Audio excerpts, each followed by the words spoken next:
Welcome to A1 TV Telugu news. నేను భువన. Details చూద్దాం. కాకినాడ జిల్లా ముమ్మిడివరం నియోజకవర్గం తలారి మండలం పి మల్లవరం గ్రామంలో ప్రకృతి సిద్ధ గోవు ఆధారిత వ్యవసాయ క్షేత్రంలో భోగి పండుగను ప్రత్యేకంగా నిర్వహించారు.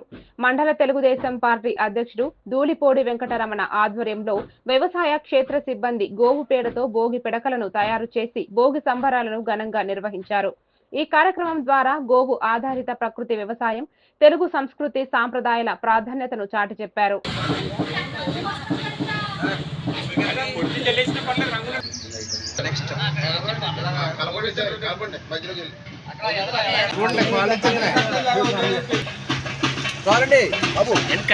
నమస్కారం. 2026 సంక్రాంతి సంబరాలలో భాగంగా ఈరోజు తాళరామంలో పి మల్లవరంలో ప్రకృతి వ్యవసాయం యొక్క ప్రాముఖ్యతను వివరించే ఒక చిన్నది స్క్రిప్ట్ తయారు చేయడం, దాన్ని అందరికీ కూడా ప్రదర్శించాలనే ఉద్దేశంతో ఇక్కడ ఈ ఏర్పాట్లన్నీ చేయడం జరిగింది. ముఖ్యంగా మన ఇంటి అవసరాల నిమిత్తం ఈరోజు ప్రస్తుతం ఉన్న పరిస్థితుల్లో అందరూ కూడా ప్రతి ఇంట్లో కూడా ఎవరో ఒకరు అనారోగ్య పాలయ్యి ఉంటున్నారు. ఈ ప్రకృతి వ్యవసాయం చేయడం వల్ల కానీ, ధాన్యాలు తినడం వల్ల కానీ ఇల్లులో ఉన్న సభ్యులందరూ కూడా ఆరోగ్యంగా ఆనందంగా ఉంటారని చెప్పి